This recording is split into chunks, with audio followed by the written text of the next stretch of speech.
All right, welcome back to the DentMint podcast, where we dive into innovation, leadership, and transformation in the dental industry, not just maybe in the dental industry, but let's talk about dental. Today, we are honored to have Dr. Jim Arnold with us, a visionary leader, of course, with over 22 decades, 20 years of experience as a clinician, multi-practice owner, and industry educator. Dr. Arnold, you're a driving force behind two groundbreaking ventures. I know the luxury dental retreats, where there's a lot of advanced dental education that meets luxury experience. And I read this Jet Set Implants. It's a dentist-owned practice, transitioning models that empowers dentists to achieve financial independence without compromising patient care. So without me jumping in, let's welcome Dr. Jim Arnold to the show. That's one. And Dr. Arnold, if you want to go ahead and talk a little bit about yourself, and then we can dive in.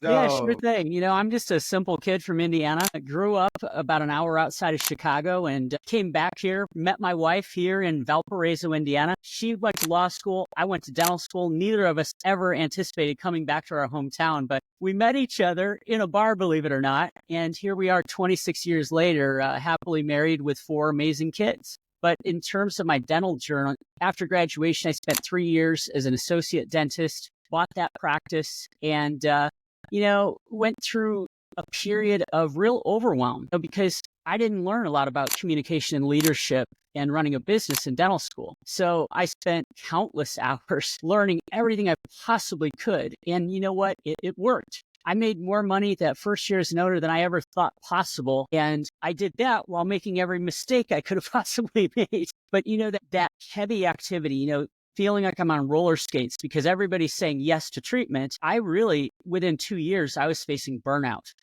I was so overwhelmed with learning everything because, dentists have to have so many complex skills to run a successful business. I decided within 3 years of buying the practice, it was time to change our model, or I wasn't going to make it another 5 years, let alone 20 years. So that's when I started getting myself educated. For several years, my team and I did 300 hours of CE every year. And I don't actually advocate doing that much, but we spent $100,000, $200,000 a year, like really trying to get to a very high level in terms of clinical abilities, in terms of communication skills, in terms of team building, and my team went along for the ride with me. So coming out of that, I was able to actually do some teaching. I was a mentor with a David Hornbrook group back in the day.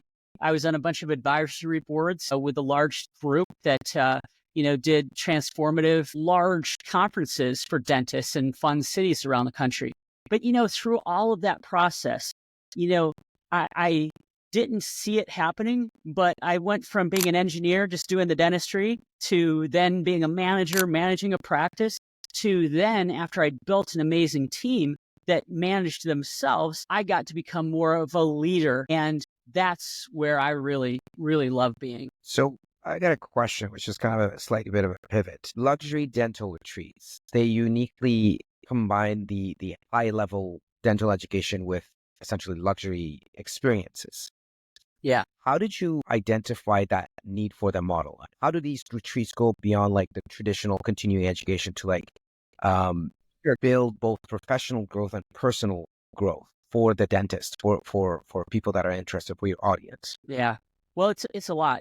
I conceived this last summer, actually. I looked back on my dental career and at the great transformative educational experiences I had, and after thousands of hours of CE over the years, I looked back and realized the best CE I ever had that really caused transformation was small group CE. It wasn't 100 people in the room or 1,000 people in the room. It was 8 to 15 people. Because when you have a small group, you get access to the leaders, you get access to the speakers and educators where you can have real conversations, where it's not just somebody lecturing to you, but conversational education that addresses each individual is hard to do in a big group. So I combined those with a luxury travel because I've been doing that with my family for 25 years. And I think that when you can get out of your home, get out of your city, even maybe get out of the country and go to a luxury venue, you're not just in an atmosphere with a small group that's very intimate.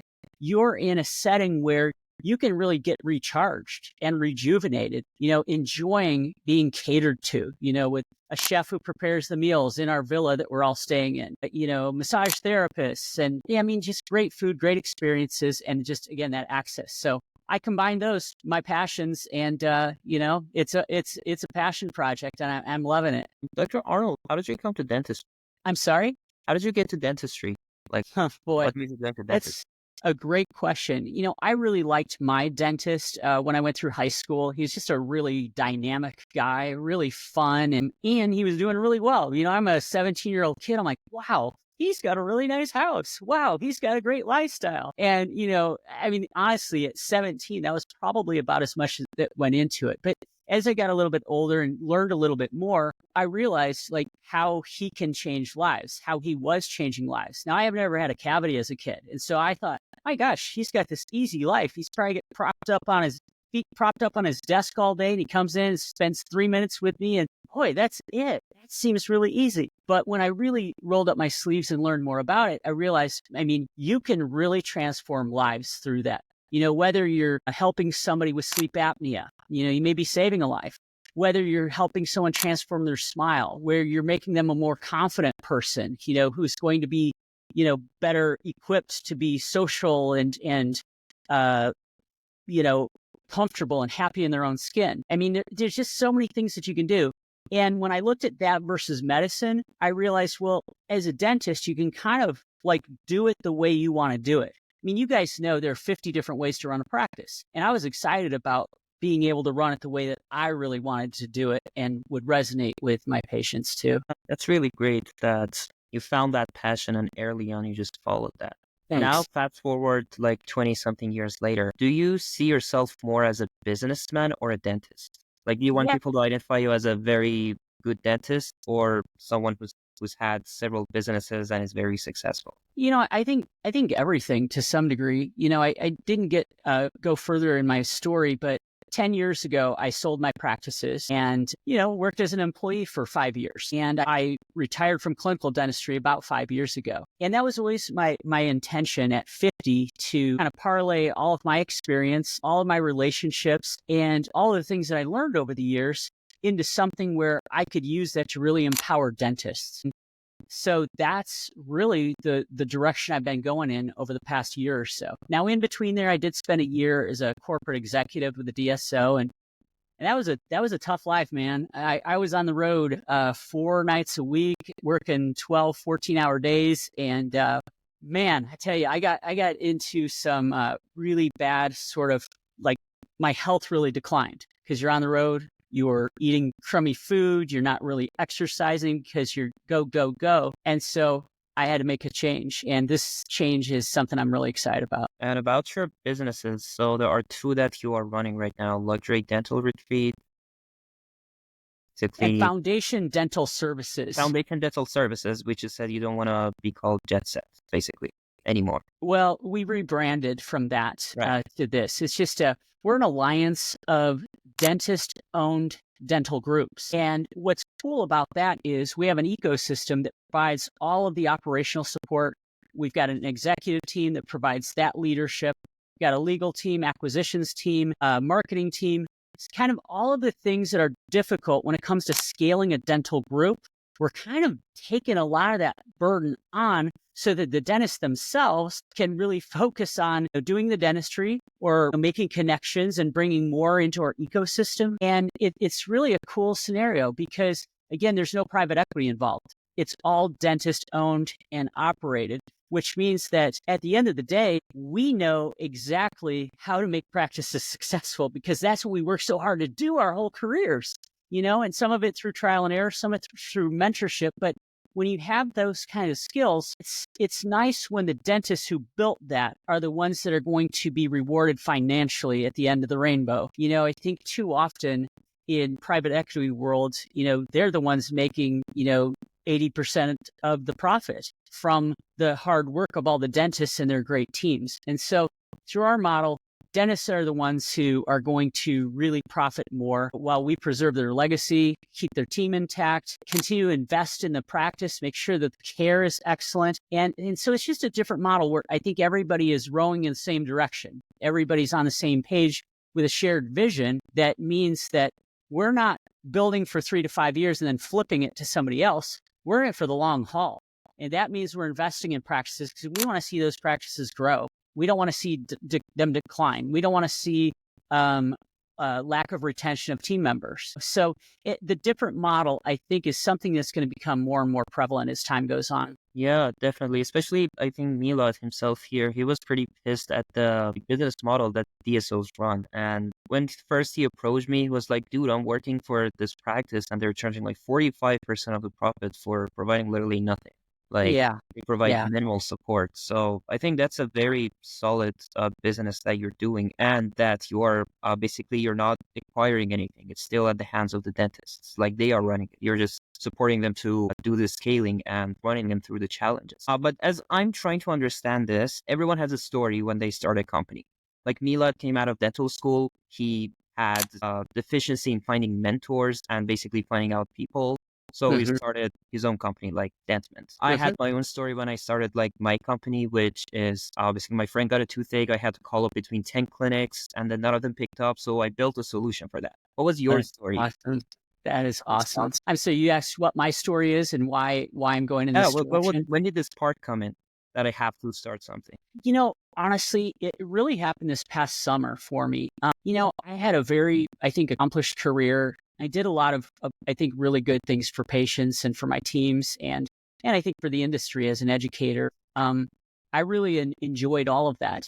And then we had a setback in 2020 with the pandemic. And, one of those private equity run DSOs, they got over leveraged and, took on too much debt and they mismanaged the company. And a lot of people lost a lot of money. Tell you, I went through a really hard time just emotionally and, from a psychological standpoint, it was really hard. I felt like my 24-year career had been somewhat kind of evaporated to some degree, so much that I worked so hard for. And last summer, I met Dr. Jeff Buski, who is a phenomenal kind of coach for male dentists. And, through our interactions, I got some clarity on what I really wanted to do. And what I wanted to do was educate in a small group environment. And I wanted to, partner with dentists to form a dental group. And so, that's what I've been working on for the last 6 or 7 months. And that was kind of the impetus for it. I want dentists to avoid some of the mistakes that I made and avoid getting into situations where they could lose, the majority of their net worth overnight. So, when we're dentist owned and operated, and we understand what dentists are going through and what they want and what they need, what their fears are, we can address each of those problems effectively. So, it's really my mission, empower dentists, create value for them in any way that I can. So that's my why, I guess. Yeah, that's super great. Basically, a journey that I went on was that at first I fell in love with the problem that I was solving and with the solution that I had built and that it was helping people. Yeah. But at a later point, I fell in love with the industry, like with the whole industry of dentistry, because I just kept meeting amazing people one after another. I was like, wow, man, I just want to spend my whole time in this industry for the rest of my life.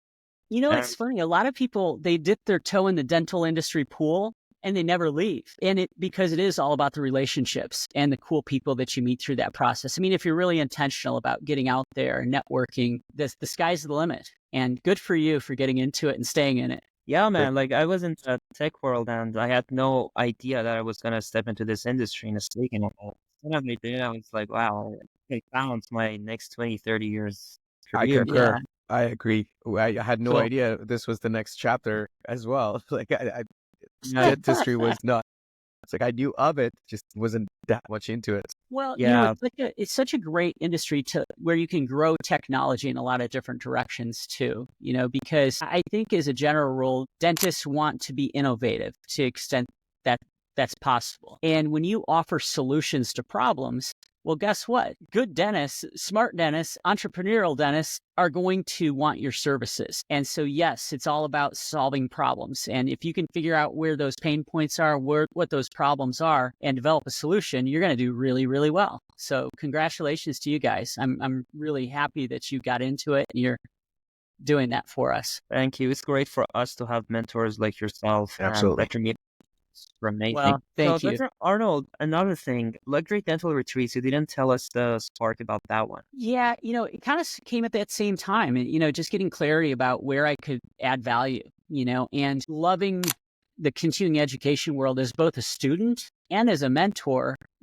I knew that I wanted to continue on that path and continue doing something, but I didn't want to do it in a sterile environment. I mean, most dental education, let's be honest, it's in a conference center or in a ballroom of a hotel, and that's fine. There's a time and a place for that. But again, for me, transformation happens in small groups where you can go deep with people. And so when you talk about professional growth, that's one thing. It may be clinical, it may be leadership, it may be communication.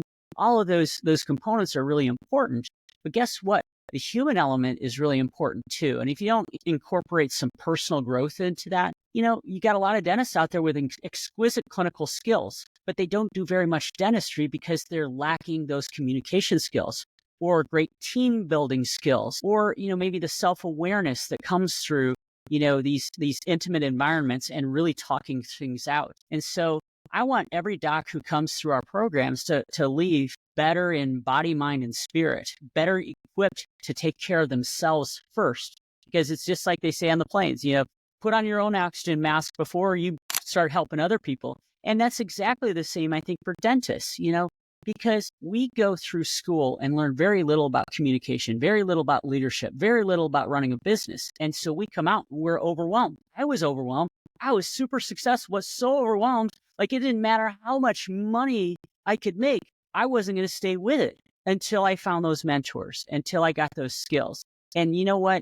When you're healthy in body, mind, and spirit, it impacts your relationships in a positive way, and it impacts your business in a positive way. Because if you're not a good leader, you're probably not going to build a team that respects you and is going to share your vision for the future. And so if we can empower dentists to become better leaders and get healthy in body, mind, and spirit, then sky's the limit for what they can do. Yeah. So Arnold, it's so amazing that you mentioned that. I was just having a conversation. The reason the whole idea of Dentman sparked in my mind was when I left dental school, 2 years back, I was just telling, I probably mentioned this in every podcast, is like I felt so isolated because you leave the comfort of dental school with the staff, with 100 other classmates, and suddenly luckily, I prior to going to dental school, I in business with my brother. Like I was in sales, so I had some strange transition, but Good. man, it was like the first 6 to 8 months out of dental school. I think it was the toughest time because I just felt like, oh man, I don't know what I'm doing, because I got to deal with the staff, deal with the management, I got to deal with the patients, got to deal with all of these things. And I felt so cornered, isolated. And I was talking to my classmates, and they're like, yeah, man, I felt the same way. Like 3-4 months out, we were like, man, we got to take vacations. What's going on? Oh, heck yeah. And that's why, like, the whole idea of, like, I was like, we got to do something. And that's what, like I said, the idea of Dentman came about, like, hey, how can we help you transition out of dental school? Be by your side, help you out, and just, like, don't feel that stress, because a lot of students that come out, like you mentioned, they just don't know what's going on the other side. That's right. And the dental school does zero. They don't tell you anything. Like, they don't tell you how to manage your stress. They don't tell you how to do leadership. And like you said, that's what sparked the idea of, like, Good. and then the fact that you're mentioning this, it's so, like, inspiring for me, that the idea, like, even you being out there this long and that virtue still exists. Yeah. It's so motivating to want to do this even more. I think that a transformation in the industry is really necessary for a variety of reasons, because not only are dentists overwhelmed with the plethora of tasks that we need to perform every single day that we're ill-equipped to do. Not only that, but I think too many dentists feel like they're all alone. They're out on an island, and they think they're the only ones with these problems. And that's why part of both of my projects is developing community. When you spend 72 hours in a group of 8 to 10 dentists, again, you get to know each other, because you're going deep on your practice challenges, probably a little bit about your family. Maybe not everybody is going to share, but you're more likely to share what's going on in your life when you're in a small group than if you're with 100 people. And so that builds deep relationships too. it's not just deep relationships with me as the host or my rock star faculty members who are really providing awesome education within their particular niche and area of expertise, but they're building relationships with one another, and that's the kind of relationship that could last a lifetime, because you know that you're dealing with a lot of the same stressors, a lot of the same challenges, and then you're able to kind of not only help each other solve problems, but hold one another accountable too. It's like, hey, man, have you implemented the things that we learned? You remember that action plan you took home on Sunday? Where are you at with that? And so that's just another important component. And Dr. Arnold, you mentioned a lot about leadership, and this is something that we've been discussing over and over on the podcasts. That's basically the biggest issue in the industry is staffing, but it's more of a leadership, because majority of the times the reason that the staff have issue is because they don't have a good leader. Yeah, And absolutely. I think if a dentist, after they graduate, if they froze are there. good leaders, no matter what challenges they face. Well, I think he was going to ask me about what does leadership look like for a dentist, especially a dentist who owns a practice. Exactly. I mean, every dentist needs to be a good leader, whether they're an employee dentist or an owner dentist. And here's why. Like, if you don't have a clear vision as to what you want to do kind of on a macro level, and then even a micro level, well, your team's not going to know what direction they should be going in. You got to have that clear vision. You got to have great communication skills. That means communicating with your team so that everybody's on the same page. But that's how you build that great team, through that communication. And then you've got to empower them. You've got to be able to delegate, and not only delegate, but delegate and trust. Because if you can delegate, but if you don't really trust who you're delegating to, well, they get that negative vibe. And, when you're able to truly delegate to people you trust, well, that's what frees you up and helps you get to more of a leadership position as opposed to a management position. And that frees you up to create balance in your life too. When you have that trust with your team, it makes all the difference in the world. Yeah, that's amazing. Go ahead, Lucy. I have a specific question that's got to do with emerging technologies. I wanna get your perspective on emerging technologies, how they're shaping businesses, dental practices, dental offices, and how they're reshaping patient care. Yeah. What are your thoughts in the next, I'm not going to say decade, let's say in the next 5 years? What are your thoughts there? It's so hard to predict out too far, because things, as you know, are just changing faster than they ever have. And it's really exciting. And it's exciting in our industry because, we've adopted so many great things that lend themselves to great digital workflows that not only increase efficiency, which, by the way, lowers overhead, but it means that patients are getting care that is more precise in a more timely manner, and with technology that wows them, which is really good for the practice and the practice's image.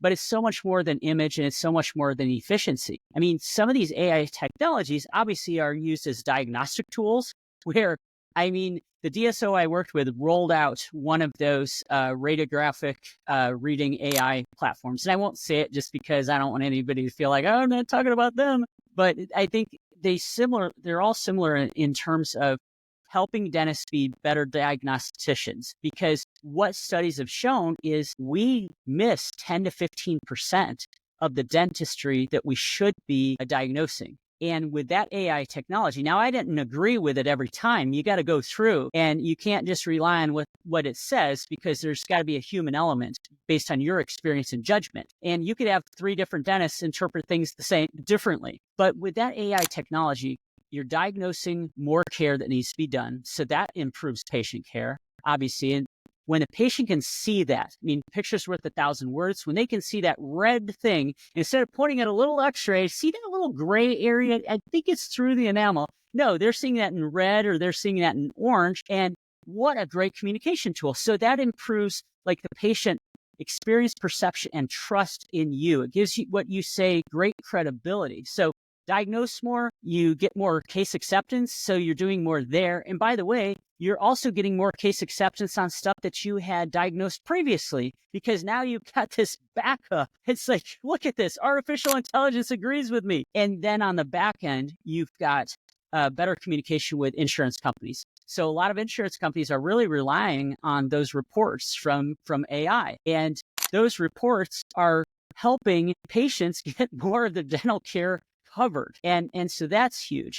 And then you look at just the efficiencies with regard to scheduling, efficiencies with regard to how you handle new patients, and the things that can be automated due to that technology. I mean, it's just, it goes on and on and on and on. And in terms of what we're looking at for the future, it's just going to be more and more and more of that. And that is super exciting. I think one thing though, I think as an industry, we have to be a little careful not to lose that human element also, be so dependent on those, that technology that we, kind of lose the relationships. And I don't think that's going to happen in most offices, at least the offices that are relationship based. So, but anyway, it's exciting. And that's Arnold. Do you think that we're ever going to get a time where they use the AI to reduce the cost of dental school? Wow. Now there's $1 million question, almost literally. Man, I don't know what your debt load was, but I know the average dentist coming out of dental school has got $500,000 to the debt. And that's before they've, like bought a home or bought a car or, started a practice or bought a practice. It's a tough gig. Now, it can be overcome for sure. There are ways and strategies where, you know that in this industry, you're going to pay that debt off, but it can be overwhelming for a lot of dentists coming out of school. And yeah, it's a problem. Maybe the efficiencies that are happening in dental offices will become efficiencies that are happening in dental schools, which make dental schools less expensive to run, which maybe lowers the cost for dentists. I mean, think about the all-on-X things that are going on right now. Things have gotten so much more efficient with regard to the communication with the lab and the actual lab work that the cost of actually doing that work is going down. And guess what? A lot of us are passing that savings along to our patients, because while the patient is maybe paying less than they were a couple of years ago, they're not only getting a better result, but your profitability has still gone up. So, technology that creates win-win scenarios is the best technology, and I think will be adopted and really grown the fastest. Arnold, just to kind of pivot, just to kind of follow on that, I want to kind of, you talked about coming out of dental school and be feeling overwhelmed with that debt. I mean, I still feel the same way, but, like you mentioned, I just kind of want to ask you, like, what is your suggestion or recommendation for those young dentists that's coming out and they feel overwhelmed? What is your recommendation to lower that overwhelm? Just say, hey, it's okay. This was your path. Just kind of give them a little bit of advice on that. Yeah, for sure. I think, you hit the nail on the head earlier, when you talked about mentorship. And, it was a real game changer for me when I kind of humbled out a little bit as a young dentist and realized, oh my God, I'm overwhelmed and I can't do this for another 5 years, let alone another 20 years. I found people who had been there and done that. I found people who had found solutions to that overwhelm. And I didn't want to reinvent the wheel. I wanted to duplicate success stories. And the best mentors also share in their failures or mistakes or challenges that they didn't have to go through. And so I found some great people like that. And that definitely helped me fast track my growth. And that's going to fast track your growth for sure. I mean, you're clearly building relationships and interviewing a lot of people who have a lot of experience. And I'm sure that's already made a huge impact on you and your career, and it will continue to do so. And you setting up mentorship programs for young dentists, I mean, that's exactly what's needed. And that's something that we're trying to do through our retreats as well. So, Dr. Arnold, going back to the question I was asking, sorry, I got cut off. I don't know why this usually happens. Yeah, no like, problem. I'm the tech guy. I think I got cut off again. I'm the tech guy, and it sucks when you're a tech guy and these things happen. It's just like when you're a dentist and you always have a toothache. Right. We were on the podcast last night with Mr. Steve Craig. I was telling Master the story. I said, when I was young, my dad, we always used to fix TVs. We had the TV shop. We would fix TVs. Every time we would have a guest that would come home, they're like, how come your dad is a TV repair guy? It's always the key or a button is missing on your TV. The back is open. Yeah, right. It's like the shoemaker. The shoemaker's kid is the last one to get new shoes. I mean, Yeah. Anyways, leadership. What does a leader dentist look like? Yeah, I actually answered this while you were off the air because I saw where you're going, but I'll give you the Cliff Notes version now. A great leader's got to have vision. A great leader's got to lead by example. A great leader's got to be a really good communicator, and a great leader has to build a team with the right people and then put the right people in positions to be successful, and then give them all the tools to be successful. Because when you build a great team, you're empowering your team to take some ownership in what they do. I mean, in my office, my team, once I got the right team in place, oh, and by the way, hire slow, fire fast. Take your time and find the right fit. Don't hire out of desperation. I did that so many times as a young dentist, and every time it was a disaster. Don't hire resumes, hire personalities, work ethics, and hearts for service. Hire people whose values synchronize with your value system and your vision.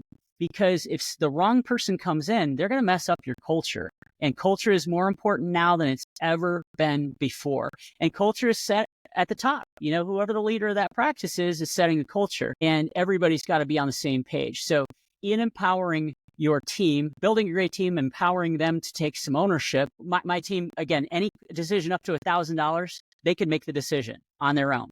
And you know what? They made the right decision 95% of the time. And the times they didn't, well, it was a learning experience, and, it's okay. We move on from there. My team was able to, if they saw our patients out having dinner or having lunch in public, they could pay their bill if they wanted to. And just say, hey, wanted to take care of you today. Well, guess how many people patients tell that story to out in the community? And, the team member comes back, gives me the receipt, and I, reimburse them right away. So empowering your team is, I think, a mark of a really good leader for sure. Definitely. Yeah. And it's funny how the idea of being a leader, it's very important in every industry. It doesn't matter what industry you're in. And it has some core concepts, but some customizations that applies to different industries at different levels. So in a dental office, I think that one of the common breakdowns is a lack of communication within the office. And every office I've gone to, hundreds of them, everybody says, oh yeah, we're great communicators. We don't even need a team meeting because we talk all the time. What it is you've got these isolated conversations between two people or three people. And oftentimes the front office is on a totally different page from the back office. And so establishing great systems is something that's critically important to any single practice, but it gets even more important as you try to scale.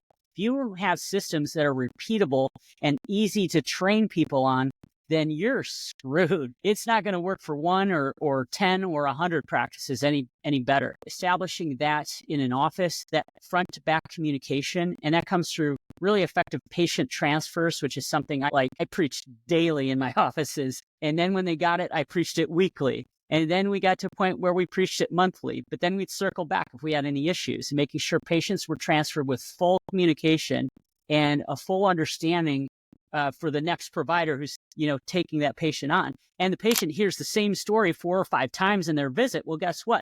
There's very little room for confusion. There's really very little room for miscommunications. There are very few times where a patient comes in and says, what are we doing today? Or wait, I thought I was getting my teeth cleaned. Because everybody's on the same page. So those transfers, a weekly meeting where you dive in and make sure everybody's on the same page globally as a practice. But then just as importantly, every morning, you got to set 10 to 15 minutes aside for a team meeting going into the day where you review what happened yesterday, what went well, what didn't go well. What's going on today? Where are the bottlenecks? Where are the opportunities? Are we scheduled the goal? Where can we fit an emergency patient? All of those things make your systems run more smoothly and more predictably, which decreases stress for everybody, makes the patient experience a hell of a lot better. And by the way, it makes the practice a lot more profitable. And then you look at tomorrow and anticipate issues there. And so the communication element is really what leadership is all about. And establishing those systems of communication in addition to all the other systems that keep the trains running on time. If you don't do that, then, you're not going to do very well. Yeah, I totally agree. And especially having that system is very fundamental for any company, any business, no matter if it's a dental clinic, if it's a startup, if it's a corporate. And I've experienced it personally that without that system, you're just going to waste months and months doing random things. Like even if you have a 10 or 20 people, you're just going to do random things. And then at the end, you're going to come back to the idea, oh shit, I needed to have this system in place for me to be able to grow. And I very much have experienced that myself. But the system doesn't just apply to the company, but to people within the company as well. They need to have a system for their lives, to have a balance. How do you keep for that? Sure. Yeah. Hey, great question. Our retreat, February 27th to March 2nd in Puerto Vallarta, Dr. Jeff Buski and I are doing exactly that with the dentists. We are helping them transform their lives in terms of their body, mind, and spirit, which then improves their relationships. It improves their business through being better leaders and everything else. So when you get into the core of what makes us tick, what makes us human, the more we can optimize our own lives, the more effective we're going to be when we're going back and not only being a leader, but like being an empathetic leader who knows that people have problems that, you don't want them to bring it to the office, but like our home life is really important. And when you have issues at home, like it does overflow sometimes, as long as it's not part of the patient purview and patients don't hear things, they don't sense the stress.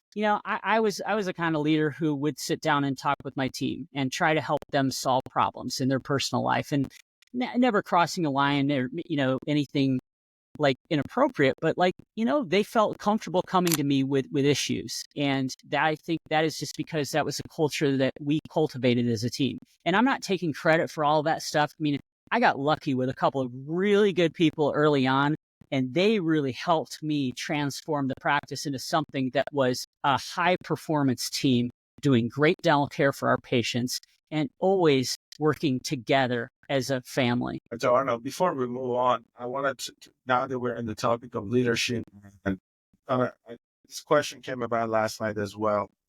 One, I think I posted this morning as well. It's like, do you think that for a leader to be a good leader, to be an amazing leader, to have people kind of look at you as a good leader, sometimes, I just want to know what your take is. Do you think that it's okay for the leaders to be vulnerable all the time and just say, "Hey, I'm not okay today," or "I'm not"?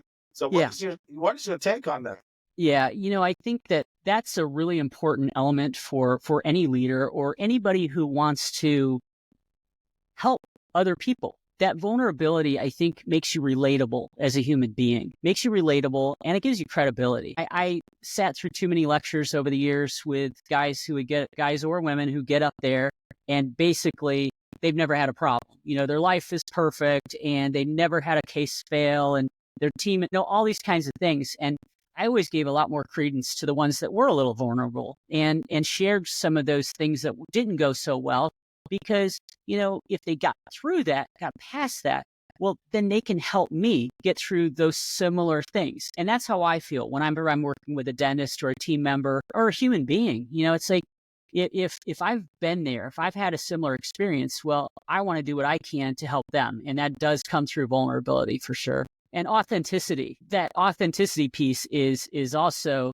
I think, sometimes sorely lacking. I think that it's something that I'm surrounding myself with authentic people. I mean, I can recognize pretty quickly. And if they aren't, then they're not going to be part of my tribe. And it doesn't mean they're bad people. It just means that I don't really like to interact in that way.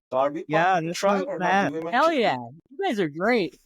I already knew you were great from watching a couple of episodes and then, our interaction online, of course. But, what's really cool is meeting you, not in person, but at least face to face and having a conversation.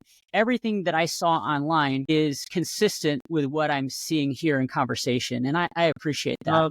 Thank you. Thank you so much. It means a lot. Appreciate it as well. Yeah. Something I was going to say Thank you. about that vulnerability piece that you mentioned. At first, I was pretty scared to share my vulnerable sides to other people, teammates, other mentors, Sure. like people that I was working with, Yeah. colleagues, partners. And at some point, I realized that when you share your vulnerability, it actually makes you look stronger. Does that make sense? Yes. Like, Absolutely right. It does make sense. And, I think for men especially, and I'm not saying that in any kind of a sexist way, but I think that society we think for generations, if you're not strong and if you're not like on top of everything and if you have problems, well, then, maybe I think that men have been conditioned to feel like they won't be respected. But you're exactly right. That vulnerability means that, look, I'm confident enough and feel secure enough in my own skin that I can share pieces of myself that won't only help me heal or get better or solve problems, but it will help you through that same process, I think. I think that community and feeling like you're not alone, like you're not the only one, is something that's really important. And if you're not vulnerable, then you never find that kind of connection with Yeah, other especially people. it gets very tricky when you have that vulnerability and at the same time you're scared to share it with anyone. And it's like it gets over your Yeah, head and it's very hard to work with it when you're not sharing it and you're not looking for any kind of solutions. Usually the way that people approach it for sure. is they're like, oh, once we get past it, we're going to talk about it, that we had this vulnerability and then we solved this, like we achieved the success. But I don't think that's really the right mindset. Yeah. You just have to share it while you have it, not after it's gone over. Yeah. Well, in a small group setting, as I mentioned before, it's a lot easier to do that. And especially if the leaders of the retreat are doing that.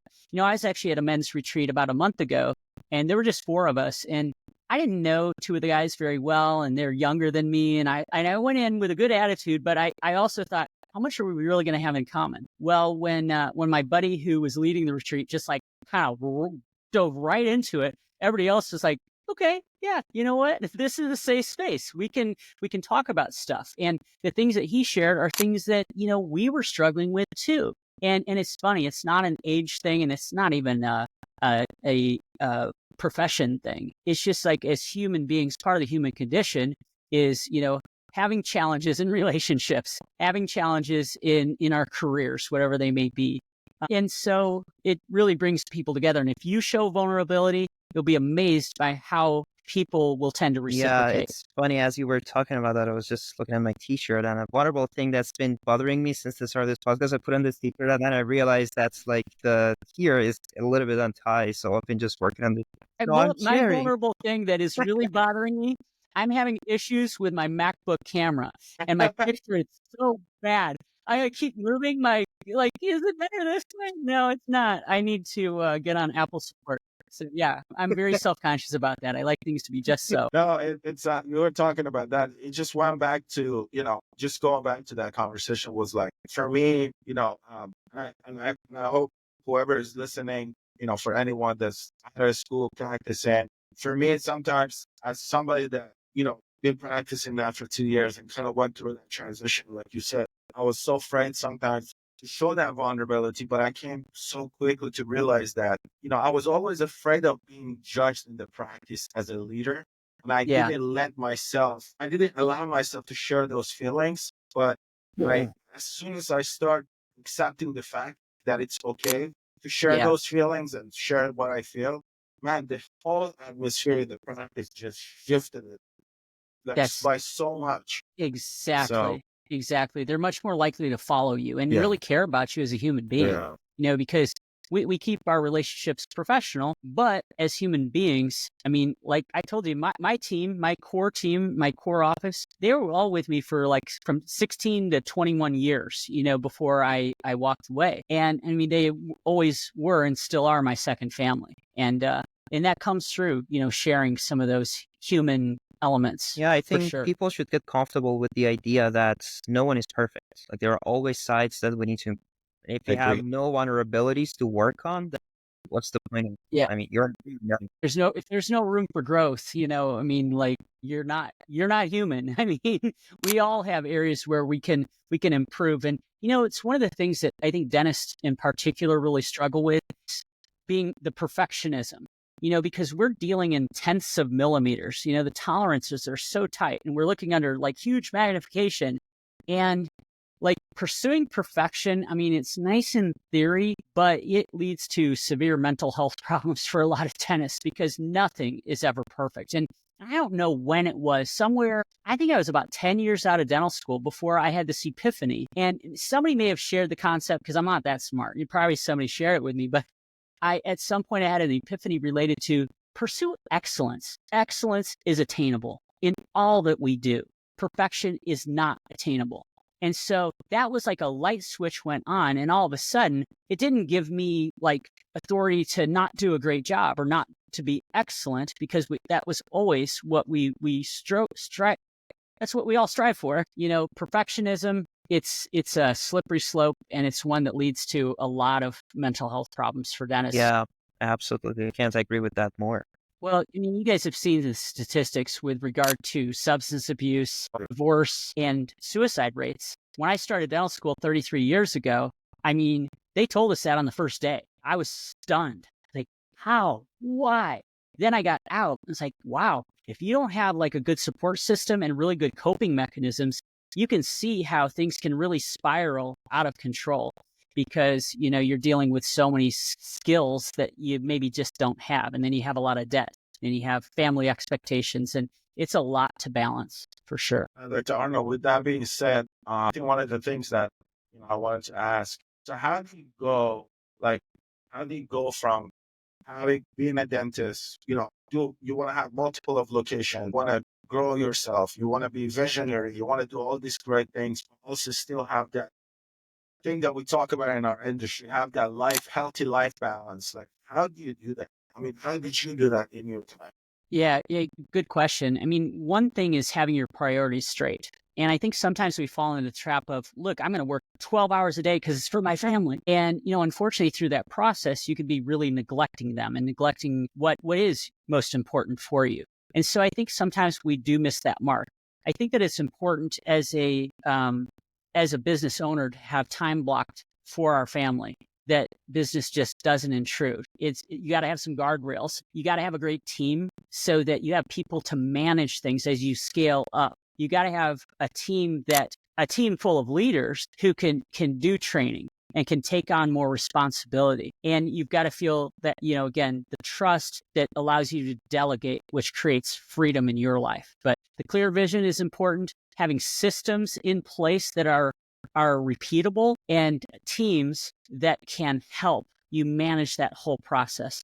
And that frees you up to create work-life balance. And if you don't have it, there are ways to get it. I mean, honestly, February 27th to March 2nd, that is the primary focus. Is so if you can optimize your life in those major categories, it's going to push you towards that work-life balance that is so sorely needed for so many of us. Now, that's just a question for myself. So, and I probably asked this question before, but I just want to see what your perspective on that is. So when you hire somebody, done the onboarding, you went through, you pretty much check all the boxes, but you kind of realize at the time is that how can you get your team at a time to see the vision that you have? Because sometimes you have this vision for your practice, for your life. Yeah. And the people that are around you may not share that similar vision sometimes along the way in your journey.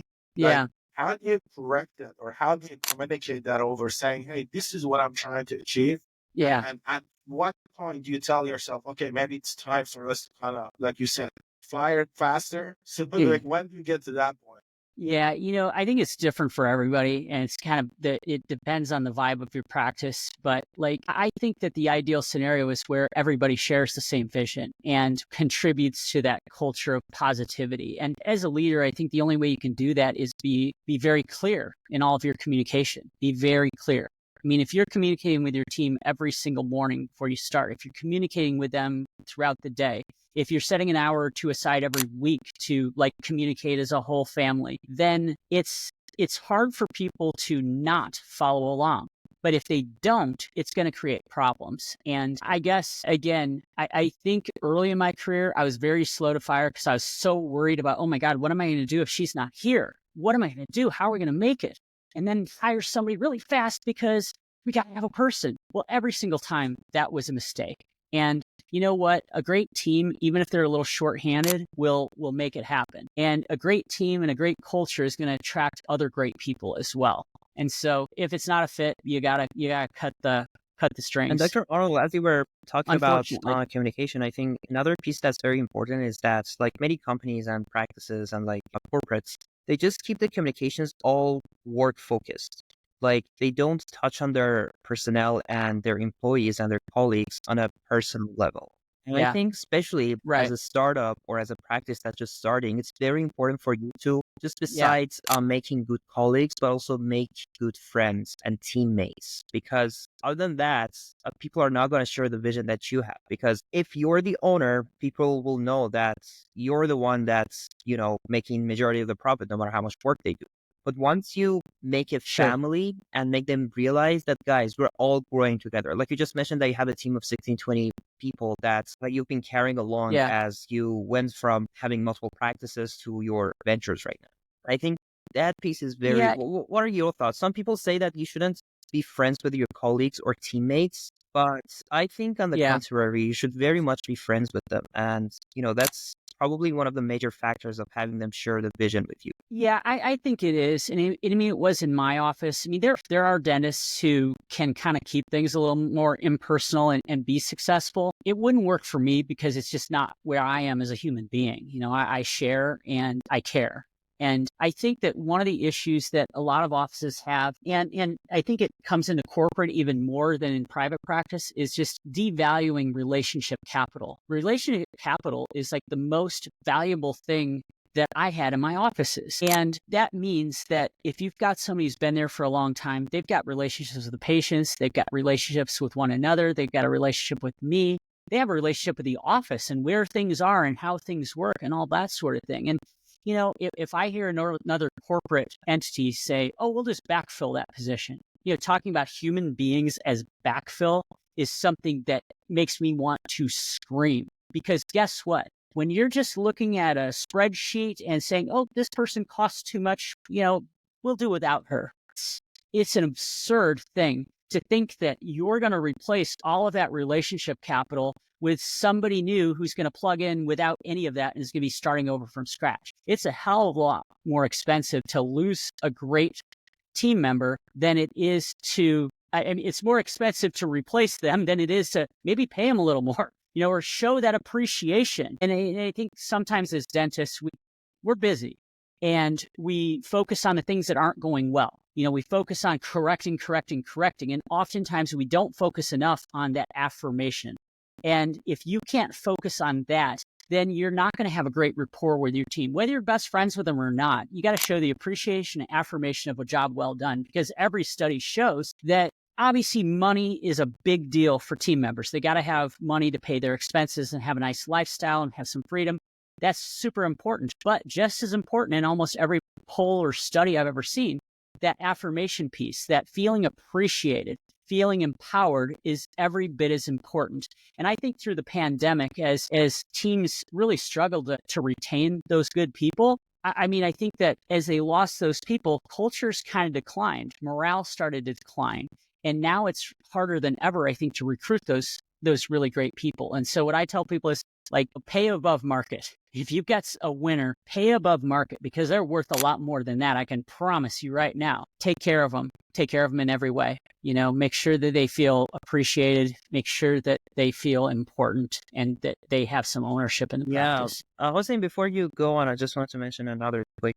I Go think for as a leader, it's very important for people to really be psychologists, because they are working with human beings, like they're not working with robots. So many times we forget the fact that these are human beings, that they have values and they have a life for themselves. There are things, they have visions, they have passions that they are following. And if we can line up those passions with what we have, then no matter, even if you are giving them minimal payments, I've tested this, they're going to work way better than someone you would hire for 20x that salary. I have that kind of experience. Yes. You know what? I think that, absolutely. I think that as a young dentist, I felt like I was in a state of panic half the time, and I was so overwhelmed and like had all this work that I took home with me and everything, that I don't think that I was as focused on the affirmation as a young dentist. I think I was focused on correcting, because I was panicked and I was coming from a place of scarcity, because I was just worried about, oh, am I going to pay my bills? When you get to a point where you change that mentality, even if you don't have it all, like if you come from a place of abundance, like people get it. And abundance means sharing with them. It means appreciating them. It means not just focusing on the negatives. And once I crossed that Rubicon, holy cow, like everything changed. And guess what? Patients started saying yes a hell of a lot more. When I basically, not that I didn't care, but it was like, look, man, this is what I would do for my own mouth or for a member of my family. But at the end of the day, it's your mouth and it's your budget. And, I can't make the decision for you and my feelings aren't going to be hurt. But until you get to that point, I think that it's difficult to get buy-in from your team. It's hard to get buy-in from patients. Yeah, totally. Thank you so much for that. Awesome. I have got a slightly bit parallel kind of question to ask you in that area of getting the right people, getting the right team members, hiring specifically. You must have some really nice, good questions that you ask people that are interviewing you. I always like to ask certain people, share some really good interview question that you get the most value, you get the most character out of that person. Do you have that one question that you always ask? I don't. And I never followed any particular structure. I mean, I always had conversations. I had conversation. I certainly asked them something about their resume, about their experience, and Right. get a feel for how they deal with certain situations, certainly. But honestly, when I was interviewing people, it was more about getting to know them and to see if we had the right vibe, where I felt they'd fit in well with my team. But I'll be honest, the last 10 years of my career, the beautiful thing was I had a rock star team, and it wasn't about me. It was about them. They were the ones who decided who was the best fit. Nice. Like when we put out an ad and got like 100 responses and maybe only 8 of them were like worth following up with, no offense, but if you haven't been in the dental world, and anyway, you know how that is. So if we have 8 to follow up on, guess what? My office manager would be the one to follow up. She would do the initial interview with everybody. And if they were like, hey, like I really like this person, well, she'd take them around to meet the rest of the team. And when things were really aligned, we get down to 2 candidates and the team would take them out to lunch and they'd get a feel for the vibe. And it was always unanimous. Everybody would always agree on the same person. And then I would meet them and just make sure, get my seal of approval, which happened 100% of the time, because they know who they want to work with. They know who's going to contribute and who's going to be a prima donna. So no, I didn't have a very specific set of questions. It was more getting a feel for them.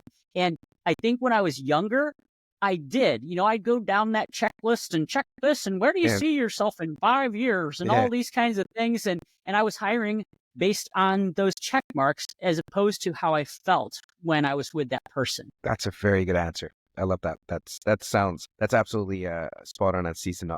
So that's a great content to have for people that are watching and listening to this. Good. I hope so. Absolutely. All right.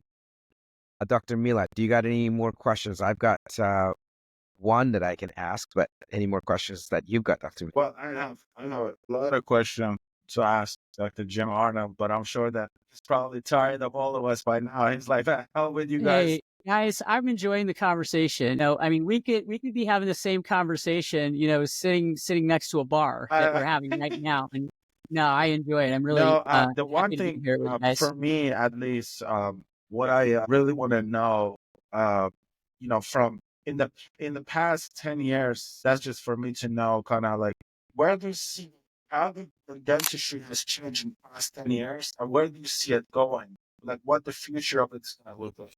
Yeah, I think obviously technology is going to play a huge role in terms of streamlining systems and making everything a little bit more efficient. I think that the dental practice ownership model is going to change, as more of these DSOs that are PE backed kind of go belly up with everybody losing their equity. I think that more and more dentists are going to prefer dentist to dentist transactions. I think there's more comfort there because I've kind of been in their shoes and I can address all of the things that I know that they're thinking about or worrying about. I think, yeah, technology and I think the need for mentorship is going to increase as well.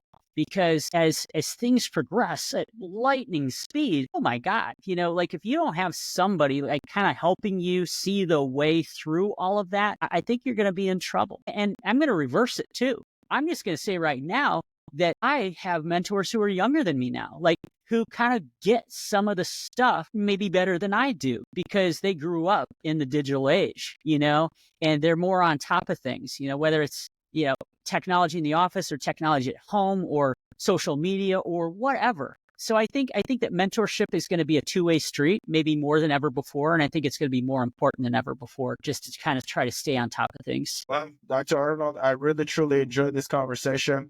You too. It's so amazing to see you in person, and hopefully we'll get to meet live somewhere. Hey, man, will you be at Dental Podfest next week? Actually, I wanted to go to that one, but probably not. But I definitely want to get to go to one of these DSO events so I can meet everybody. I know everybody goes to those, and for sure, I definitely want to come to one of them so I can meet everyone that I bring on podcast. I want to do like a Gentleman Festival where I bring everyone. Great idea. You know what? It's a good idea. Hey, you never know. Never You know. know, Well, Dr. Arnold, sky's the limit, man. If you can dream it, you can do I it. was just going to Yes. say one thing real quick. Thank you so much for this conversation. Really, it's been very energizing for me. When I joined this podcast, as I know, I was a little Good. bit hooked up with work since morning, and it hasn't been very Yeah. pleasant, I would say, today. We had some Yeah. challenging conversations, so my energy level was probably 4 out of 10, and I don't think this Yeah. is going to be a I good podcast. We're I all was just maybe I'm just going to be silent for the whole podcast, but seeing you and seeing your passion and energy, my energy level is actually at like probably 9 out of 10 right now. yeah. So All right. thank you so much. You know what? We all vibrate at different frequencies at different times. And I'll be honest, like I've had times where I'm going through a rut. Like I'm just gonna say when I was a practicing dentist and owned practices and was doing a lot of stuff, I'd go through ruts. And when I got into a rut, I was very intentional about going out and spending time with people who were high energy, who were vibrating at my normal frequency, because it was always a shot in the arm. I always felt energized when I came back to the office. And that's what I'm providing for other docs now. Like if they come on a retreat and we've got 72 hours together, by God, they're not only going to come out with an action plan and knowledge, but they're going to feel energized and they're going to feel like, man, I also had a great vacation where like took care of me like a VIP. I mean, that's what I'm doing because that's what I appreciate. So I'm awesome. glad my energy kind of lifted you up a little bit. That's Yeah. my goal. Dr. Arnold, he's using that as an excuse because of the shirt that he wanted to cover that shirt up. Let's get something out. Yes. Clearly. No, that Was a shirt the whole morning.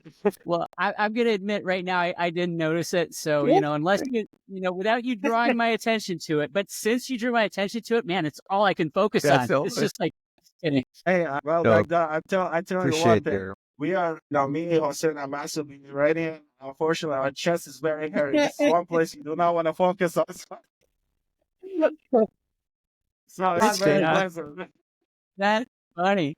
kind of. Yes.